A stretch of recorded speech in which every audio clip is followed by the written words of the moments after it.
Dean Obeidallah. He wants to be your Muslim friend. Most Muslims, I know many, are great people. Watch this. People. You're listening to the Dean Obeidallah Show, where comedy meets politics and all things in between. And welcome back, Dean Obeidallah Show. We're live right here Tuesday, April 2nd. And in studio with us, our buddy Julian Zelizer, CNN contributor, professor at Princeton University, author of various books, including the great book with Kevin Cruz, Fault Lines, A History of the United States since 1974. It's like 37 volumes. It's the longest book you've ever seen. It's not a real-time hit. We should call it a real-time history of the United States since 1974. It's not that long, but it's a great book. Julian, nice to see you, my friend. Nice to be here. So let's get into it. We got so much to cover. Let's talk about what you were talking about in the break before we got here, that a week and a half ago, it feels like years ago, the Bill Barr letter comes out, not the Mueller report. We have no idea what that says. We only know like 3 sentences in that report. And the media goes crazy with the idea, Trump is cleared. Trump is cleared. In fact, Trump thought he was cleared too in the beginning. And then we'll talk the evolution of Trump's reactions to what he's been seeing. Why were you taken back, and why did you think that media narrative was not accurate? Well, they didn't have the report in front of them. No one had it. No one has it today. The letter itself was sending mixed messages. It was very specific on what they didn't find in terms of a criminal case about working with the Russian government. That's all you knew on that. The other part of it says there was no determination on obstruction. He wasn't going to make that determination. So that is not the basis of saying the president is exonerated. And yet, as Republicans started to say that, naturally, many reporters mimicked that position and started asking the question, did the journalists get it wrong? Right. Are Democrats embarrassed? And there's still today no basis for knowing even what the substance is. And it's kind of amazing to watch that pack mentality work. Well, we have the Donald Trump. We're watching him evolve, too, if you watch his tweets closely. It went from, and even today, though, he's calling the investigation treasonous and stuff like that. But it really went from a victory lap to now, him and Fox News have begun to attack the idea of releasing the entire report. And on Fox and Friends this morning, they played a clip of Gerald Nadler from 1998. He's the House Judiciary Committee chair now. But that time, being opposed to the Kenneth Starr report being released. And let's play this clip. And they played this gleefully. And Trump tweeted about it right afterwards, in fact, because the news cycle is just, there's no words. All right, here's clip number 5. As a matter of decency and protecting people's privacy rights, people who may be totally innocent, third parties, what must not be released at all. It's grand jury material. It represents statements which may or may not be true by various witnesses, salacious material, all kinds of material that it would be unfair to release. So you got Nadler, and then you have Trump tweeting today, there's no amount of testimony or document production that can satisfy Gerald Nadler or shifty Adam Schiff. It is now time to focus exclusively on properly running our great country. So Trump wants to move on from the report. Do you get a sense that, because he watches the media, right, that he is seeing some, even like Judge Napolitano on Fox News and others going, this report didn't really clear you. And the report's probably not going to be good once we see it all. It might not rise to the level of criminality, but it's not going to look good. That's right. I think there's been enough people, whether it's that example on Fox or whether it's in other parts of the media, that have walked back from that initial fervor. They've argued that the Barr report, which we should call it, right, doesn't really tell us that much. And it's obviously a bit suspect on obstruction in that Barr wrote a memo saying months ago he believed the whole obstruction case was hogwash. And so then that also renders his little memo less believable for many people. So I'm sure the president is watching. He's hearing people say, we don't know what's in the report. There could be a lot of damaging information. We already know a lot of damaging information. You have many people convicted, not just indicted. And so I'm sure the president gets a little nervous. TV is his barometer of the American public. Fox News, although he does sample MS and CNN because he'll tweet about it and get very upset about it at times. So what if Trump does pivot to a position of, because he had said, release the entire report. I don't care. He's very happy. Polls show 75% of Americans, including 54% of the GOP, say released more of the report, if not all of the report. And you had every member of Congress who was voting, including Republicans, said release the report. What happens if Trump pivots back and goes, no, I don't think we should release it. I know he's letting Bill Barr do the dirty work. There's no doubt about that. But what if he says, if Bill Barr gives us a report that says, like they joke on SNL, it just says the words no and collusion. No and collusion are the only two words you can read on the paper. And it's just horribly blacked out. Trump goes, that's fine. That's Bill Barr's doing. Well, then you're going to have the House. It will come back to Nadler, and you're going to see Congress challenge that using everything from subpoena power to the courts to try to get this free. Could be another, Nixon versus the New York Times case, which was about the Pentagon Papers, where the president tried to withhold information. The Supreme Court said no. Similarly, the White House tapes, where the Supreme Court said you can't hold this back, and they were released, and that's where the Nixon smoking gun came from. You would have a situation like that. I don't think Democrats take a lot from President Trump, often to the chagrin of Democrats, but I think this would not be tolerated, and I think there's a lot of curiosity now what's in the report, given how much we've seen. Not just with Russia, but in terms of the kinds of obstructionist activities the president has done before our very eyes. So I think you'd have what might be called a constitutional clash or crisis. Interestingly, the Republicans, 54% in a recent poll, said the report should be released. I can imagine with Donald Trump's hold on the GOP, if he came out saying, no report, no one should see it, those numbers would go down. Is there any doubt that the GOP would follow him? Some percentage would go, I guess I don't have to see the report. Trump said it's okay. Absolutely. That's the lesson of the first 2 years of the Trump administration. What President Trump does, Republicans will do as well, even if they kick and scream.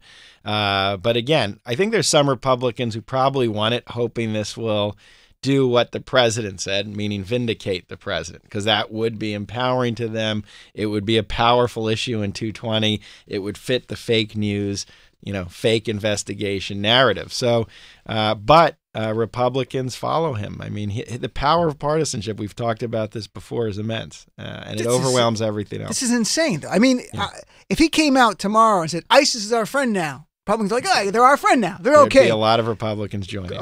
Because he has changed what was known as Republican orthodoxy on like free trade or so many issues. Like, oh, I guess we really aren't for less spending. We're fine. Deficits are fine. Deficits are your friend, that type of stuff. And it's ridiculous. What I find, I want to talk about polling with you here, and I find it interesting. NBC poll a couple of days ago, only 29% of Americans thought information available so far from the Mueller report cleared Trump of wrongdoing. If it's only 29%, that means there are people in Trump's base who still believe he's not been cleared. Do you think, and we might be projecting too much, that 29% is really the Trump ultimate base? Like whatever he says, they go with that? Or are the rest of them actually being measured and fair and going, I haven't seen it. I'm going to hold my judgment until I see the whole report?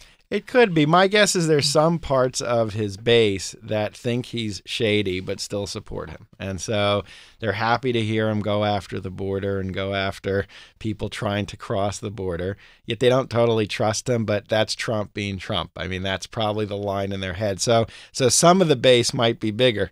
They might just not trust him or believe that report would be all that great. They also don't trust Democrats. And so there are some Republicans who say he's bad, but so is the other party. So it's not a perfect measure. But, 30% I think are loyal no matter what.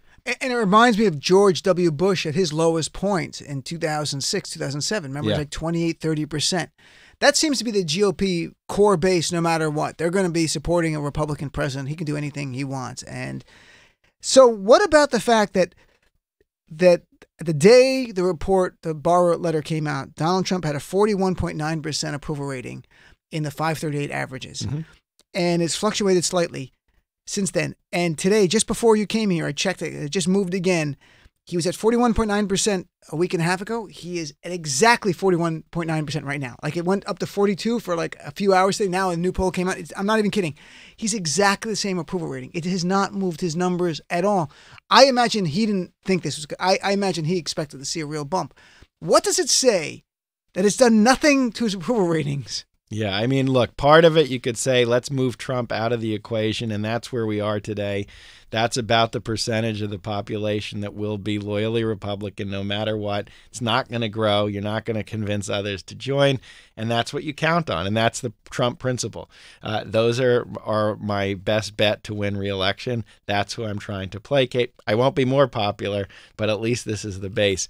But isn't the other side to this, like, people in the middle They weren't like, oh, he's exonerated, I like him now. They don't like him. No, Whoever right. doesn't like him doesn't like him. Right. These numbers, it's not going to move. Even with the media coverage initially, which repeated the idea that this exonerated him, that didn't give him the bounce. There is no Trump bounce. There's no, swing that you see with other presidents, including George W. Bush. There's never been any. This is the most stable polling we've seen for a president. Doesn't go up, doesn't go down. That gives him comfort at some level. He probably says, I can do whatever I want. This is where we are. The bad news is I'm not getting better, but at least it won't get worse. So I'm going to start tweeting. The only poll he looks at is Rasmussen, Right. which had him up at the 51% a few days ago, and now it's down to 47%. So, but here's... And the Republican polls where he does do well. And so he looks right, at 85, that. 90%. And that's the number that... But matters. I'm putting two polls together here, so this might not be fair. But tell me if this makes sense to you.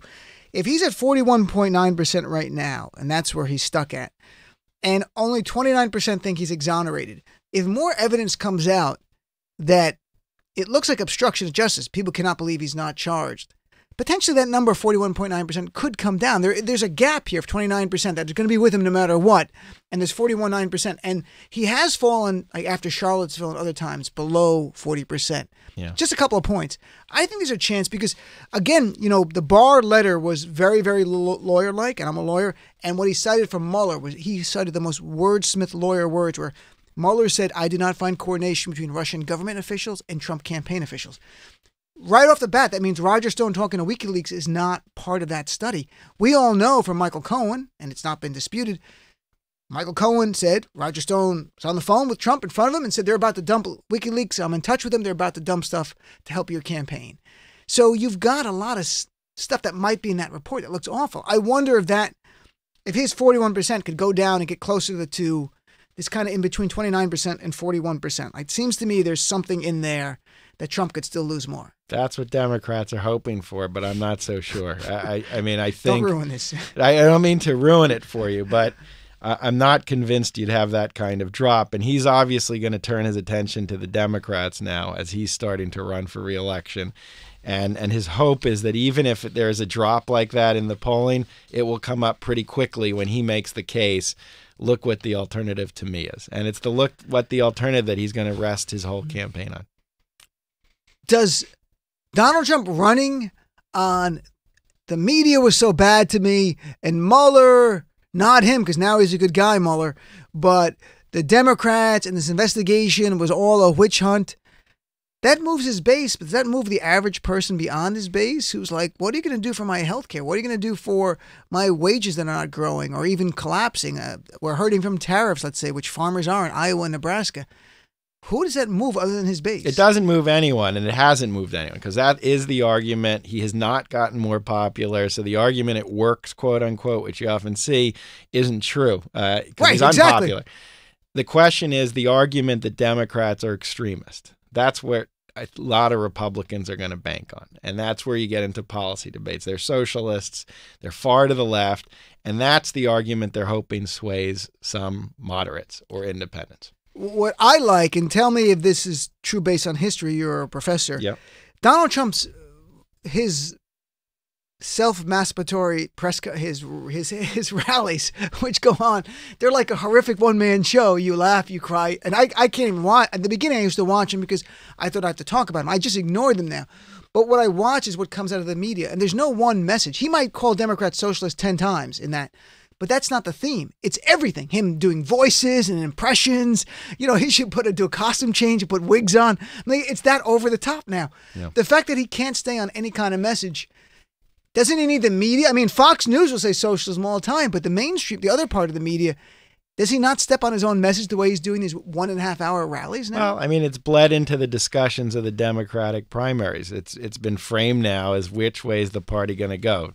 To the center, i.e. Joe Biden or Klobuchar, or to the left, to the progressive base, people like Elizabeth Warren and Bernie Sanders. And that framing, in some ways, is a response to the way he's framing it. I'd say also his chaos rallies and his chaos messaging, it will be challenging to Democrats, because if they want to talk about health care, they have to compete with him going on air and saying everything and tweeting everything to the point it just consumes a lot of attention. So I think Those are two challenges Democrats will have to deal with. Would it work historically? I know things are different with Trump. Yeah. Say Democrats stay, and we'll talk about healthcare in a second, but I'll just Yep. use this as an example. Say they go, healthcare is our top issue. It's best for us. We're just going to talk about it over and over and over. So Trump does this circus going on, just insanity going on. There are fireworks and things exploding, and Democrats are just talking healthcare. Will that work? Or the media, as we know the media, we both work in it. You work in it Yep. nonstop. Do they get bored with the same person doing the same stump speech so much they go follow Trump's insanity instead? I think they do. I think in times past, candidates have been able to focus on an issue. In 1964, Lyndon Johnson just hammered away at Medicare is important. Goldwater's kind of nuts argument over and over, and it was very effective. I don't think the media environment today can sustain that. I think it has an appetite for a story every minute. It changes constantly, and that's where he fits in nicely because he doesn't have any message, so he always has a new message. And so I think it's going to be challenging to figure out. It's even different than in 2016 or 2008. I think it's getting faster and faster. And so I think it won't be that easy just to do a healthcare-based campaign. Oh, boy. All right, let's take a break. I want to come back and talk to you. Let's talk about 2020 and the race that's going on. New numbers came out a short time ago, fundraising from Bernie Sanders. I'll share those numbers with you. I won't even give you a spoiler alert where they are, but there's things going on. There's support for some candidates. Some have overperformed, some have underperformed. So let's cover that. And also, you wrote an article for CNN, which is relevant to what we were just talking about. How do the Democrats steal a spotlight from Donald Trump without having a freak show of their own? Having the insanity of that. I don't know the answer, but Julian Zelizer does. So we'll be right back after this break.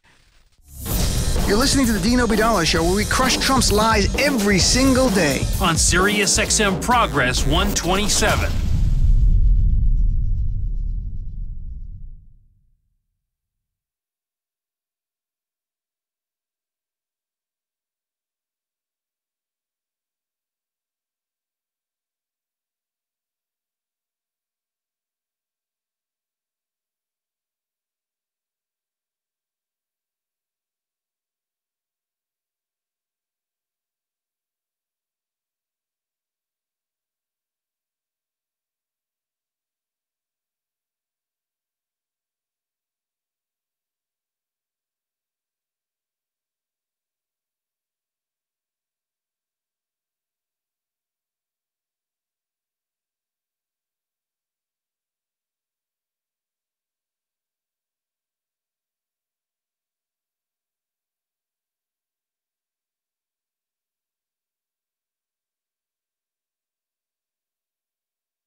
to the Dean Obeidallah Show on SiriusXM Progress. And welcome back, Dean Obeidallah Show. We're here with Julian Zelizer, CNN contributor. You see him all the time on there, especially early morning. I see your tweets. That's my time. Catch me at 5:30 a.m. I'll be on with Fisherman talking about the docks today. So let's talk 2020 race, about the Bernie Sanders reporting what happened here. But the top line is, who is impressing you and who are you? And it's not like you have a fight in this. You don't. No. I'm looking objectively. Whoever you, now we're one quarter into this, really. Everybody's in, but maybe Biden's the only person not in yet. All the big names are in. Might see others, but no other big names. Who's impressed you? So let's start there. Then we'll go in who has. Look, in terms of the most impressive but least impressive, probably in your numbers, is I still think Senator Warren's an impressive candidate. She's smart. She's putting forth actual ideas. She's avoiding the Trump frenzy and staying focused. And she's a pretty good speaker, actually. I've watched a few of her talks. She can connect to people. Sure. She has a real story. She's good. I do enjoy watching Mayor Buttigieg. He comes across as smart, as knowledgeable, and the kind of inspirational figure a lot of people are looking for. Not just Democratic versus Republican, but can politics be like that again? So he's impressive as well. And look, Sanders has something. I thought this in 2016. He clearly attracts a kind of passionate following, which is pretty impressive for someone who is uncharismatic, whose ideas are often... He's got charisma. Well, no, in it's a different sort of way. kind. Right. It's not the normal traditional charisma. It's not like the traditional leading man type of person. His charisma is funny in a way, but he is... When I see him on TV, I have to watch. I don't know what. I'm like, I got to watch. It's funny and it's believable. What he it's very says is really... This is who he is. He's kind of the old leftist from Brooklyn, sitting enough around... Is enough. What are you doing? No, that's who he is. So I continue to be impressed. He's remade himself. I didn't know if that would work, but at least in the very early stages, he has not fizzled. So those are the impressive. Okay, we won't get. So we'll get into who is disappointing, not personally, but you're surprised that they're not doing as well. So now we have some quarterly earnings report. I shouldn't call them earnings. They're the idea of how much money they've raised. By April 15th, everyone will have to file. So right now we're having ones who are bragging about their numbers. So Mayor Buttigieg came out with $7 million number, which got a lot of press. Mm-hmm.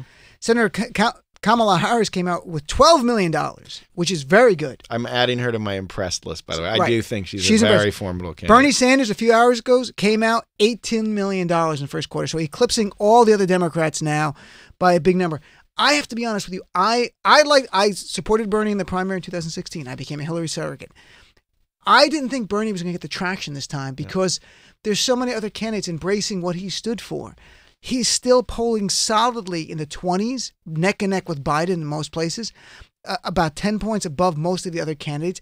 And to raise $18 million from small dollar donations, because he itemized it, this quarter, this is very real. Like, for people who think Bernie's last cycle's news or whatever, that's not true. That's objectively, you might not like Bernie. There are Hillary people who don't like Bernie.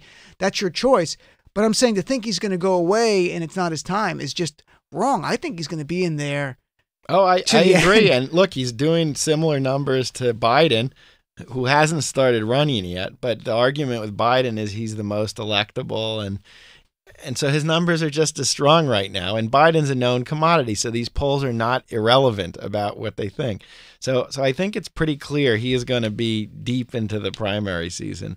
And these other candidates, someone like Senator Warren, who has similar ideas, it's going to be difficult because he will take away a lot of oxygen from her campaign, and he has this built-in campaign from 2016 which he can use, and she can't yet. That's true, and we're gonna, if everything goes well, tomorrow I'm going to Reverend Al Sharpton's National Action Conference here, and on Friday as well. And most of the 2020 candidates will be there speaking, and we're going to record those speeches. If all goes well, I'm telling you, we're banking on technology. I'll be there. Banking on technology, and we're going to play it. And they're short speeches. They're giving like 10 minutes each, a whole bunch. So we'll play them so people can hear back to back a lot of the candidates. I mean, I was at Netroots last summer. It was interesting to see Cory Booker, then Liz Warren, and Kamala Harris almost back to back within a short time of each other, and watch them and the audience react. So let's get to who you're surprised are not getting traction, because some people are not moving at all in the polls, and I thought some would get much more traction. And it could change. If you're out there and you like any of these people, we're just saying at this point, no movement in the polls is surprising. I thought that once they went out there for 3 or 4 months, they'd move up. Yeah. Well, Warren, back to the person I think is impressive, is the person who's getting less traction than I thought. I did think, I don't know how Beto's doing. I know he's doing well in fundraising. I don't know how he's doing in polling just because of the enthusiasm of Texas. It was based on nothing. But I was convinced by people that this guy has stuff and he has a kind of And you don't think so? Well, I don't know. I haven't seen it yet, but I haven't heard the substance yet. So we will see. By the way, with polling, the Real Clear Politics average, and new polls came out today, and it was still, national polls don't mean as much, but they're just a good barometer. I mean, New Hampshire, Iowa mean more, and South Carolina. But on a national level, a new poll today morning, Consult, and it's a pretty good poll. It's like a B average. You've got Biden at 33%, Sanders at 25%, Harris at 8%, Beto at 8%, Liz Warren at 7%. So she's right there in that tier. And there's a drop off. Then you get to Cory Booker, and in this one, Buttigieg is down to 3%. So he was getting some excitement from another poll, but this one he's not doing that. I thought Klobuchar would do better, actually. That's the other person, and I'm sure some of your listeners are not big fans, but I thought she was an interesting way to appeal to the center, if that's your perspective. And she had experience. She had a bunch of issues that really matter to people, from fixing ACA and healthcare to data privacy, which was one of her opening issues. She really got slammed with that NYT article, New York Times article about, But do you think it would, because the fact she is more centrist? Yeah. Do you think that was putting people off as opposed to her not being really progressive? Because her rollout that first day in the snow was great. I mean, what a terrific, that's like powerful, a famous visual in American presidential politics. That'll go down as other years. You'll show that in a clip package. I do think that was damaging. Okay. And I think it was damaging in part because her veneer is a very kind of kind Midwesterner. And this article, which I really don't understand why that got the play it did, but it punctured some of that. I think she suffers too from Biden, meaning him hanging over the race and everyone wondering, will he emerge to take over that role, means she gets less attention and less of a push right now. So I think she's struggling with that as well. So she's kind of interesting just to watch in terms of not doing better. To me, the person who surprised me in a negative way, it is not getting traction, and I mentioned this last night as well, is Cory Booker. Yeah. And being from Jersey and seeing him, and I've seen him speak at so many rallies. I've had him on the show a few times, not recently, but we've had him on a few times. Like when he spoke at Netroots, blew the place apart. Yeah. Oh my God, you cannot compete with him. I mean, really, great on substance, great, funny, so much energy. Smart guy.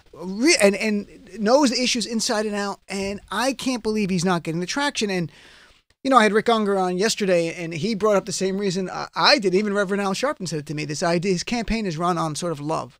Like, I don't hate Trump. It's not about Trump. It's about love, and we should love. Literally, it's about love. And it's not getting traction because in the time of Trump, it doesn't work. In 2008, I could have seen it working. Open seat. If Obama wasn't there, let's say, I could have seen this. It was like a hope thing, like love. But he talks about love a lot. Yeah. And I think he can recalibrate, let's say. But I guess from your being an historian as well, lanes are important for primary candidates. And if you've got too many people in your lane, how do you move up? And Julian Castro, I thought, would be doing better. He's stuck at 1%. He's just stuck every poll. Every poll, 1%, 1.0%. Yeah, I wasn't as surprised with that, but Cory Booker is.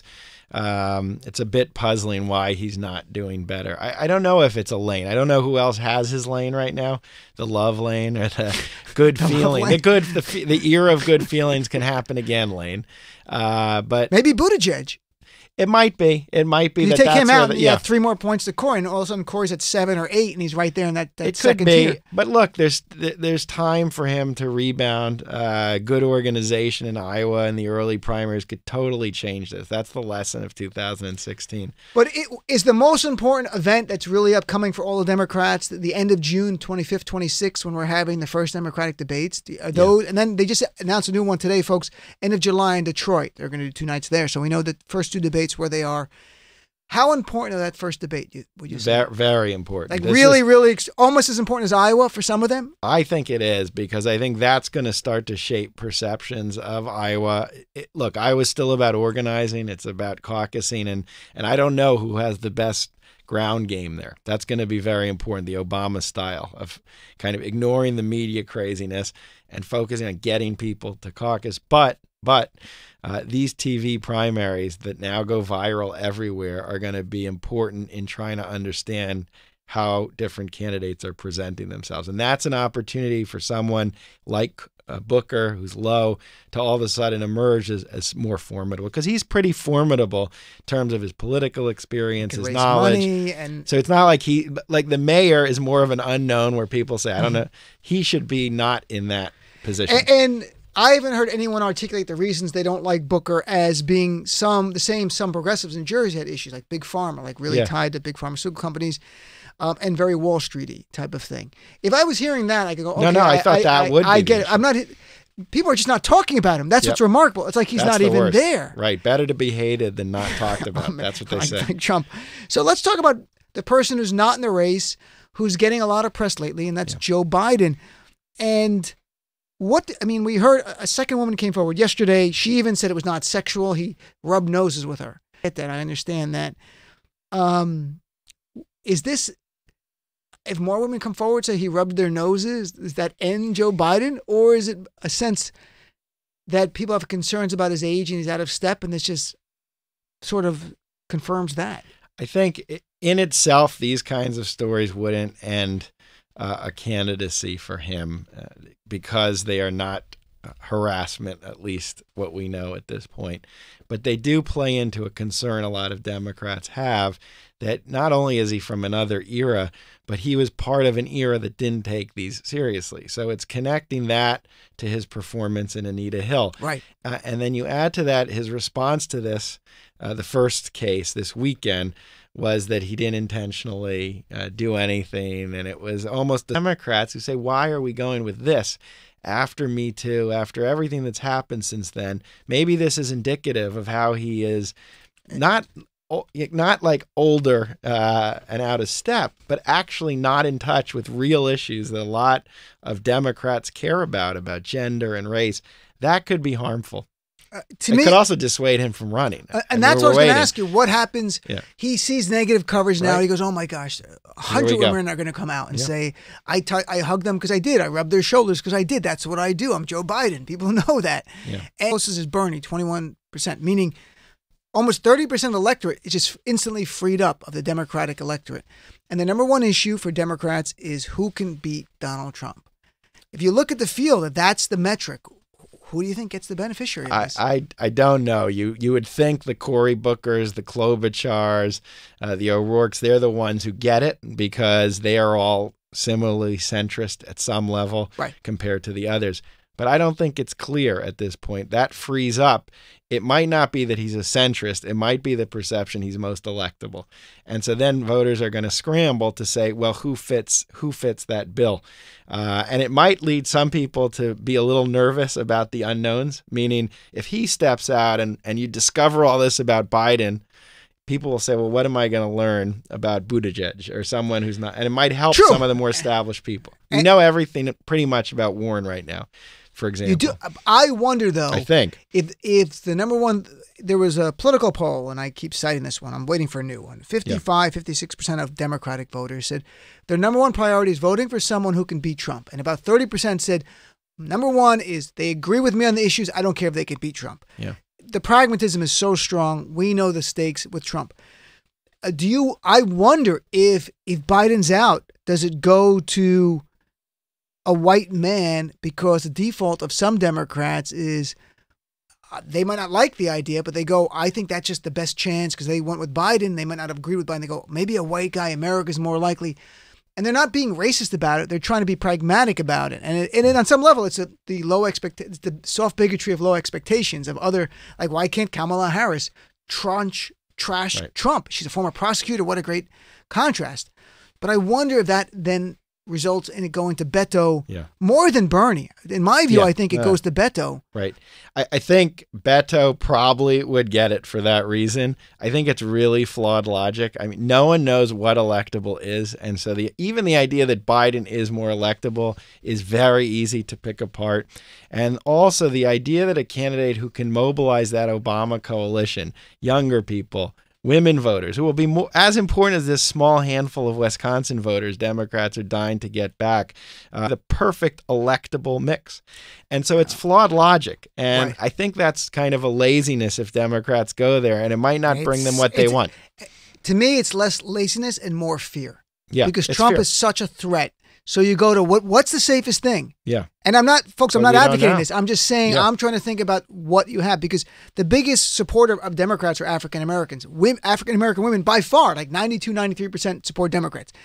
And electability, I mean, you look back, and this is a long time ago, but Bill Clinton in 1992 wasn't expected to do anything. And then he wins big in 96. He's the king. Or and all that. Or Obama, right, even more The recently. opposite. When he became viable, all Yeah. of a sudden, people in various communities, including his own, took him seriously. Yeah. So to me, and I'm not supporting any candidate in the primary on this show or in real life. I mean, I'll vote for someone, of course, but I want this. We're going to try to get the candidates on. I want people to support everyone. I think objectively, though, if Biden left, I think Kamala Harris might be the person who can, if you're looking for the Obama coalition to win 2008 and 2012, and you're looking to reassert that coalition, I think potentially she's the person to do that. Still, there's so much between now and then. We don't know what we're going to find out about all of these people. We don't know how some of them might not perform the way we expect at the debates. And we know some will perform remarkably better than we expect right now. That's why these debates really are like reality show auditions for all of us in the Democratic Party. There are going to be 12 of them, they're saying, in June, July, August. Wow. It's going to be remarkable what we see. I mean, Tom Perez, who are in it, to make a pledge, even every single debate, that I'm going to support the nominee. No matter what, I'm going to support and campaign for the nominee. We cannot afford divisions in our party. But let's take a break, come back and talk about what's going on with Trump and promising us the best healthcare ever. It's going to be terrific, folks. We might not live long enough to see it, but it's going to come one day. Be right back with Julian Zelizer right here on The Dean Obeidallah Show. Sirius XM Progress.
to the Dean Obeidallah Show on SiriusXM Progress. And welcome back to the Dean Obeidallah Show. We're here with Julian Zelizer, CNN contributor and professor at Princeton University, talking politics, of course. This is what we do. So, Julian, this is very interesting. Donald Trump has made healthcare almost, besides whining about himself and how he's a victim, the number 2 issue almost seems to be healthcare, because remarkably, the days after the Barr report, he comes out, his DOJ, and begins pushing in court to destroy the ACA completely. And today he tweeted, "Truly great healthcare that will work for America." He's promising that. Then he adds, this is just typical Trump. He had this exact words: "Republicans will always support pre-existing conditions, period." So Republicans will always support pre-existing conditions. So they're in favor of diabetes. You got diabetes, we're in favor of that. It wasn't coverage. He left out the word coverage. Right. Literally tweeted, "We're in favor." So GOP supports sleep apnea. Whatever you might have, folks. High blood pressure, they're on board. He goes, then he has, "The Republican Party will be known as the party of great health care." All I can say is poll after poll shows in the midterms, voters said at a gap of 58% to 34% that they trusted the Democrats more with their health care coverage than Republicans. And only 36% thought Trump was approved of his job of health care. Nothing's made those numbers change at all. If health care becomes the number 1 issue, is this the greatest gift for Democrats? Are they more likely going to win if that becomes a national issue? Unless I'm missing some secret strategy here, yes, it's an issue that polls well for Democrats. It's an issue that really matters to people, because you're talking, unlike with Medicare for All, you're talking about taking away benefits, and that's always a loser politically. And it's an issue now where he's really associated with taking away the benefits. And so it's hard to see how Republicans do well. The midterms, that was a key issue for the House races, and it played well for them. So I think that's why some Republicans wanted to walk him back from that. I think they liked it more, the party, as a symbolic issue where they could vote on bills they knew it would never get through Obama. And now all of a sudden it's a real thing. To take 21 million people and leave them without health care doesn't seem like a good political idea in an election year. And it's actually way beyond that when you really think about it, because I can't speak for others, but until they try to take the ACA away, except for coverage of pre-existing conditions, I didn't know the whole range of benefits of that policy. And we had so many people, Andy Slavitt was on so many times during that, and he was recently on, like last week again, who ran the ACA at the end for Obama. And you go through this remarkable buffet of benefits for people, from keeping your kids on the policy to no more caps on insurance, no more kicking you off because you're sick, and community pricing, which is so underrated, folks. It's probably the most important part of this whole thing, is that when you get sick, they can't charge you more. We all get charged the same, regardless where you are. The idea that seniors can't be charged, older people, not seniors because you get Medicare, but older people can't be charged more than 3 times what younger people are getting charged for policies. Before that, it was just Wild West. It was like way off the charts. There's so many benefits. So if he just talks about pre-existing condition coverage, that's not enough. I mean, I love Republicans will always support pre-existing conditions. Why the media's not talking about that more? That's so funny to me. I'm sure Colbert will read it tonight on air. He better. So conversely, if immigration becomes nationalized and the number 1 issue, if that's happening, does that spell trouble for Democrats? That's hard. A lot of Republicans are on board with where the president is. Maybe not the most draconian steps that he takes, but this anti-immigration position has been important not just for his base. It polls pretty well with Republicans, including some variation of the wall. It's also an emotional issue. It's the same. It's a flip side that the healthcare has become a very emotional issue, and that people hear it, they're like, "You're not taking away those benefits from me." I think for a lot of Republicans, this is emotional. It's protecting the country. It's stopping this wave of quote unquote invaders, and it plays on the campaign trail that way. So Democrats need to figure it out. The issue has changed as you have more stories about families trying to come in.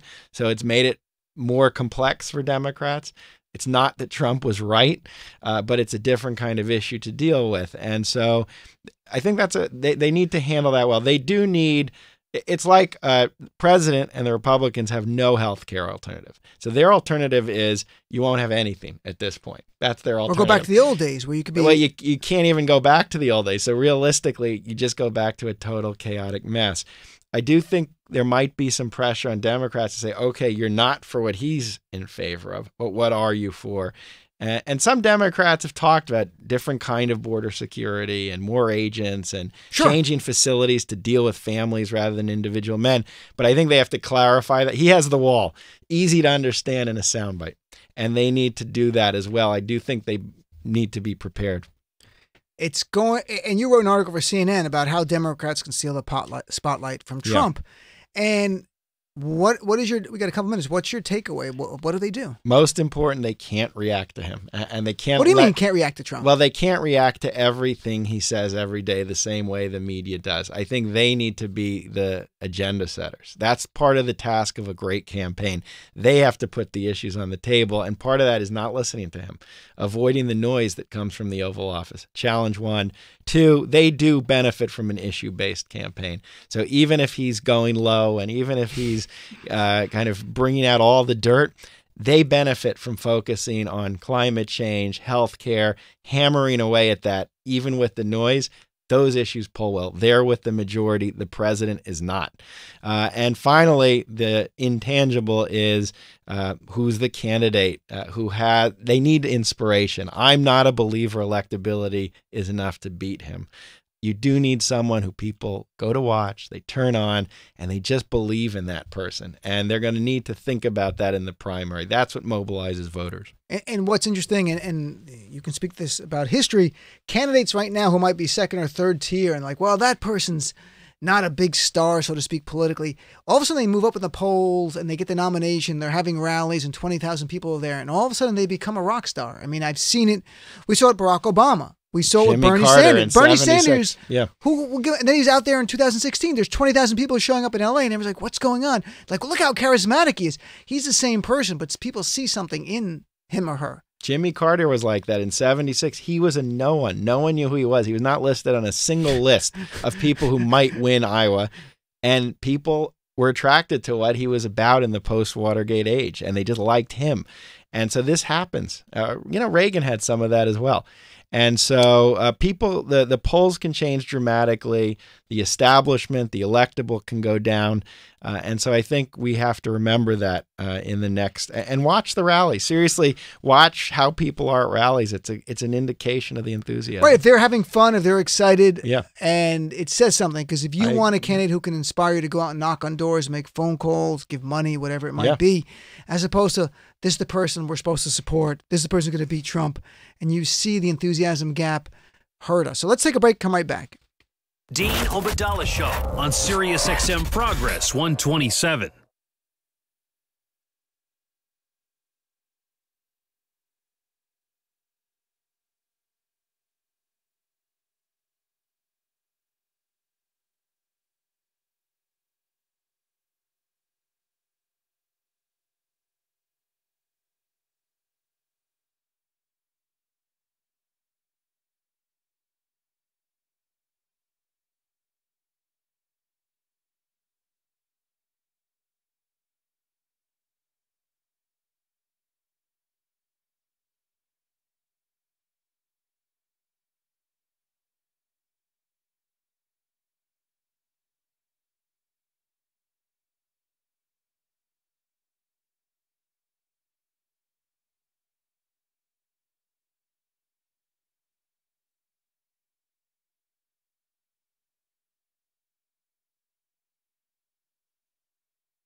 Dean Obadala Show on Sirius XM Progress 127.